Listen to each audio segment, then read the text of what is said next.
personal condolences to former Congressman Mike Fitzpatrick. He was a friend of mine who I served alongside. He passed away early this week, leaving a lovely wife and a family. I wanted to express my condolences to him. His service to America was noble. As a member of Congress, we worked together on pro-life issues during my time in Congress.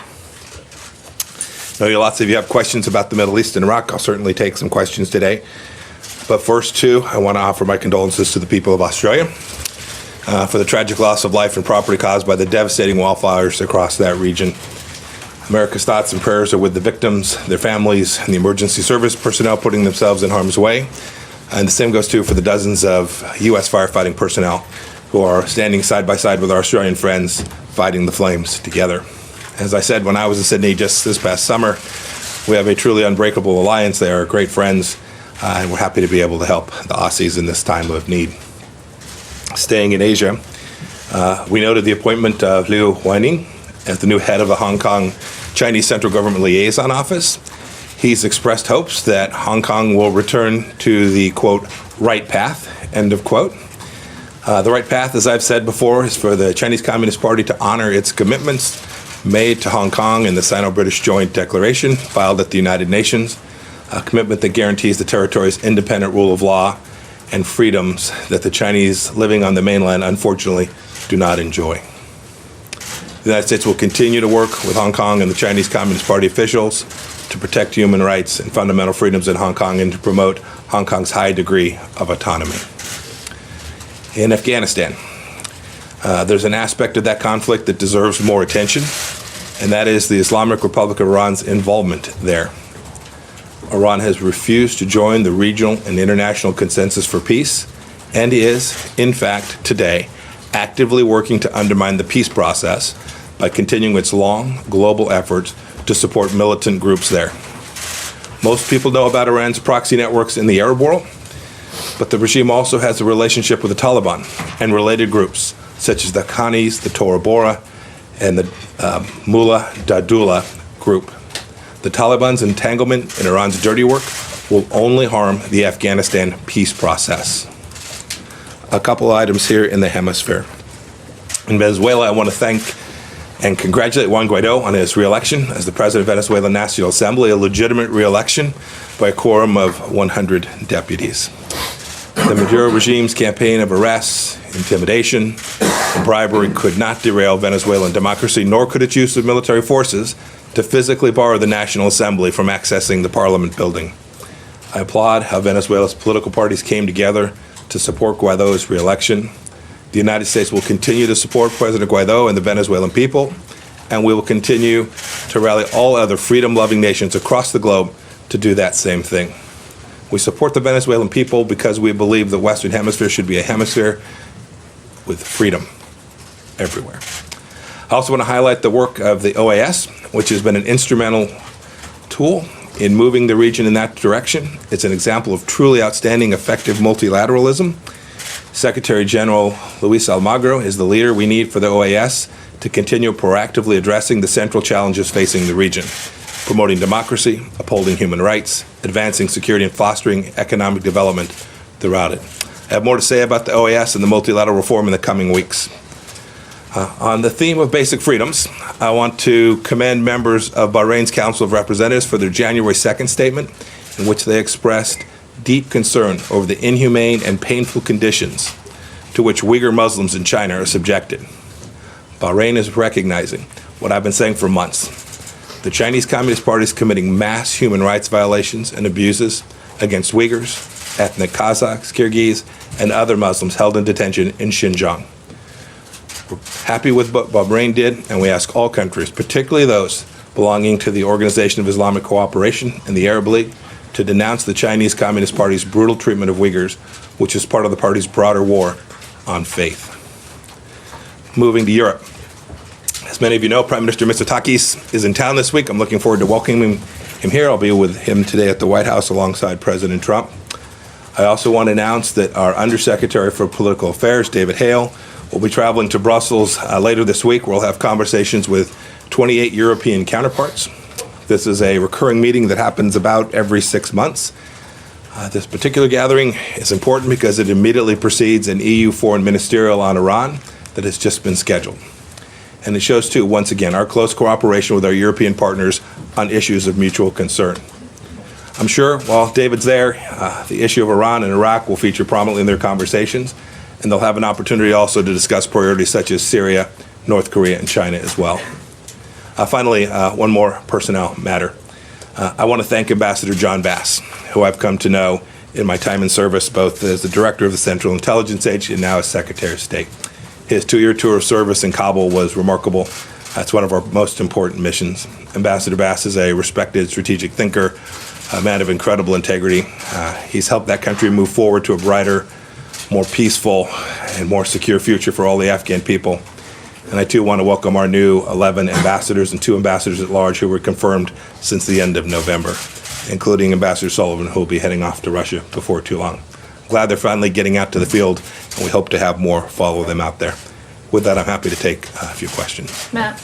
Thank you. Happy New Year, Mr. Secretary. Hello, Matt. And in honor of the new year, I have exactly 2,020 questions to ask you, but I'll pare them down for the sake of brevity. Thank you, One is there continue to be questions about the nature of the intelligence that led to the strike that killed General Soleimani.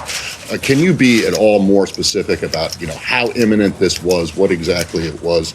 Secondly, why not allow Foreign Minister Zarif to come to the UN to speak at the Security Council? And then lastly, did the situation in Iran have anything contributed at all to your decision not to run for the Senate from Kansas? Thanks. Thank you. Last one's easy. I said the same thing yesterday that I said for months.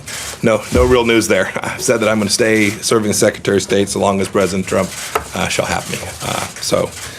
No. You can accuse me of being inconsistent otherwise, but not on that one. Second,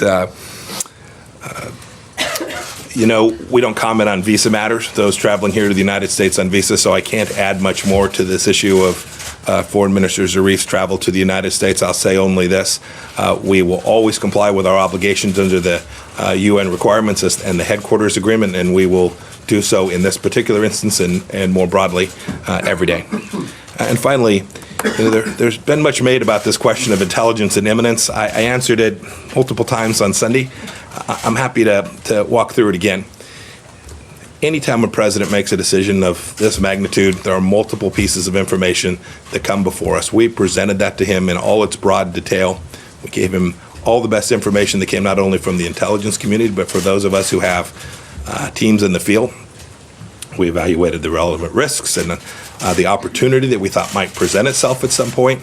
And we could see clearly that not only had Soleimani done all of the things that we have recounted, right? Hundreds of thousands, a massacre in Syria, enormous destruction of countries like Lebanon and Iraq, where they've denied them sovereignty, and the Iranians have really denied people in those 2 countries what it is they want, right? Sovereignty, independence, and freedom. This is all Soleimani's handiwork. And then we'd watch as he was continuing the terror campaign in the region. We know what happened at the end of last year in December, ultimately leading to the death of an American. So if you're looking for imminence, you needn't look no further than the days that led up to the strike that was taken against Soleimani. And then you, in addition to that, have what we could clearly see were continuing efforts on behalf of this terrorist to build out a network of campaign activities that were going to lead potentially to the death of many more Americans. It was the right decision. We got it right. The Department of Defense did excellent work, and the president had a entirely legal, appropriate, and a basis, as well as a decision that fit perfectly within our strategy and how to counter the threat of malign activity from Iran more broadly. Kira? Hey, Mr. Secretary. Yes, ma'am. 2 questions, if you don't mind. Iran's Foreign Affairs Minister Zarif granted an interview saying that Soleimani was on a diplomatic visit to Iraq, that the U.S. strike to take him out was state terrorism, that President Trump has prepared to commit war crimes, and that Iranians are enraged. That's the first question. I'd like your reaction to that. Second question. President Trump has indicated that Iran's cultural sites could be targeted. Is that true? Are they on the target list? And if so, do you consider that a war crime? So, let's see. So, Zarif's statement. His first statement that is Soleimani was traveling to Baghdad on a diplomatic mission. Anybody here believe that? is there any history that would indicate that it was remotely possible that this kind gentleman, this diplomat of great order, Qasem Soleimani, had traveled to Baghdad for the idea of conducting a peace mission? I made you reporters laugh this morning. That's fantastic. We know that wasn't true. We not only know the history, we know in that moment that was not true. Zarif is a propagandist of the First Order, and most of what you suggested in his text message or email or message that you laid out there was indeed Iranian propaganda. It's not new. We've heard these same lies before. It's fundamentally false. He was not there on a diplomatic mission trying to resolve a problem. I know there's been some story that he was there representing a Saudi peace deal. I've spoken to my Saudi counterparts at great length. I'll leave to them what the contents of their messages may be, but I can assure you that they will share my view that he was not there representing some kind of agreement that was going to reduce risk or reduce the risk to the lives of Americans when he was on that trip. Your last piece was about cultural sites. I said on Sunday, I will reiterate it again. Every target that's being reviewed, every effort that's being made will always be conducted inside the international laws of war. Seen it. I've worked on this project, and I'm very confident of that. David Brenstrom? Thank you. Mr. Yes, sir. Secretary, it's an election year, and you're now facing two nuclear-related crises with Iran and North Korea. Are you optimistic about resolving either of those without them sort of blowing up, so to speak, at inopportune moments? And on the Iran front, Iran's breakout time when you came into office was considered to be about a year. Is it now longer or shorter? I'll leave it to the intelligence team to talk to you about the details of Iran's breakout time for the moment. But President Trump could not be more clear. On our watch, Iran will not get a nuclear weapon. And as we came into office, Iran was on a pathway that had been provided by the nuclear deal, which clearly gave them the opportunity to have those nuclear weapons. We won't let that happen. As for the first question, which was more broadly, what President Trump laid out in his national security strategy with respect to both North Korea and Iran is the plan that we have executed, the strategy that we have executed for this past 3 years. We have put Iran in a place that it has never been before, where they've had to make some very difficult choices about how to pay for and underwrite their proxy militias around the region, whether and how to build out their missile program. This is a flip from where we were 8 years before. It's not political. Previous administration made a different choice. They chose to underwrite and appease. We have chosen to confront and contain. Those are different strategies. We believe ours is successful, and we ultimately believe it will be successful at making Iran behave like a normal nation. We'll deny them the capacity to build out their nuclear program and threaten not only Americans and our lives to keep Americans safe, which is our mission set, but also to create enhanced stability throughout the Middle East. We're confident that that's the case. North Korea, which you asked about, we still are hopeful that we will be able to head down a path. I was here with you all in December sometime when there was lots of talk about what might happen at the end of the year. We've not seen that yet. We still remain engaged and hopeful that we can have a conversation about how to get the denuclearization that Chairman Kim promised to President Trump back in 2018. Take one more. Okay, James. Thank you very much, Mr. Secretary. Two quick things here on the Soleimani strike. Since the Trump administration withdrew the United States from the Iran nuclear deal, about 2 years ago or so, the Trump administration has said repeatedly that it is pursuing against Iran a maximum pressure campaign. First question, the Soleimani operation, was that part of the maximum pressure campaign? Do you have a second one? Yeah, we'll come back to it. If you just ask them both, then I'll tackle them both To your together. knowledge, was any legal counsel in the executive branch consulted for his or her input surrounding the legal aspects of the strike prior to its execution? You know, I'll leave to others to comment on that, but I can say as a pattern and practice, I have never seen this administration engage in an activity of this nature without a thorough and complete legal review of what the bases would be if the president were to make a series of decisions. Often the lawyers review all of the options that are being presented to the President of the United States in advance of them being presented, such that every option that is presented to him has been fully vetted through the legal process. I'm confident that that was the case here, although I don't have specific knowledge of that. I'm confident that that was the case. Second, you asked about the scope of the strategy and the maximum pressure campaign that we've had in place. It has a diplomatic component, it has had an economic component, and it has had a military component. And what you have seen over the course of these past, May 2018, when we withdrew from the Iran nuclear deal, you've seen us execute that with enormous vigor and energy. You've seen it diplomatically. We've built out coalitions around the region with the Israelis, with the Gulf states, on certain files, on the missile file and on the terror file with our European partners as well, not just the E3. Go back and look from May of last year. Go look at the statement that was made in Warsaw, a united statement centering the instability in the Middle East on the Islamic Republic of Iran. We've got a coalition now in the Straits of Hormuz. We've diplomatically isolated the Iranian regime. Second, economically, we've all seen the sanctions put in place. It's now over some 1,000 sanctions. We've watched the regime struggle to figure out how it was they were going to make it through 2020. They've got a budget that will fall short by a significant amount in 2020 as a direct result of the pressure that we've put on the regime. And then you saw over not just this past week, but over the last year, you've seen our security component to this. You've seen us reinforce allies in the region by ensuring that the Emirates and the Saudis and all of the others were prepared for what might happen if Iran decided to make choices that were bad for the Iranian people. And then you saw more tactically, just these last few days, the president's response when the Iranians made a bad decision to kill an American. We hope they won't make another bad decision just like that one. Clear.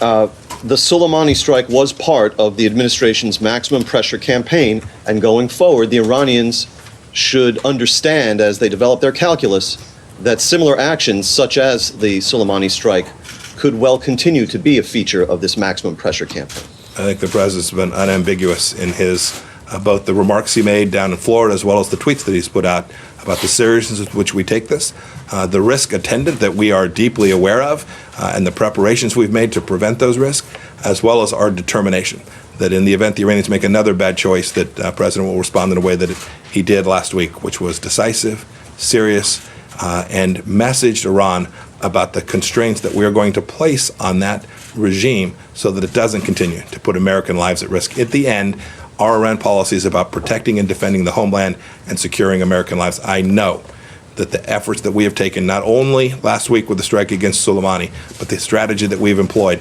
has saved American lives. I'm highly confident in that. Thank you. Take one more. Take one more. Yeah. Andrea, yes, ma'am. How are you? Thank you very much. A question about the issue of cultural sites, because the president said on Air Force One coming back, after you had been on the Sunday talk shows, that they're allowed to kill our people, they're allowed to torture and maim our people, they're allowed to use roadside bombs and blow up our people, and we're not allowed to touch their cultural sites. It doesn't work that way. Defense Secretary Esper has made it clear that he would not follow an order to hit a cultural site, which would be a war crime. I'm wondering whether you would also push back in your advice or in your role. You're not really wondering, Andrea. You're not really wondering. I was unambiguous on Sunday. It is completely consistent with what the president has said. We will take every action we take will be consistent with the international rule of law, and the American people can rest assured that that's the case. Let me tell you who's done damage to the Persian culture. It's not the United States of America. It's the Ayatollah. If you want to look at who has denied religious freedom, if you want to know who has denied, the Persian culture is rich and steeped in history and intellect, and they've denied the capacity for that culture to continue. If you go back and look at the holidays around Cyrus and Nowruz, they've not permitted people to celebrate. They've not allowed people that they've killed, that Qasem Soleimani killed, they've not allowed them to go mourn their family members. The real risk to Persian culture does not come from the United States of America. That there is no mistake about that. Thank you all. Everybody have a good day.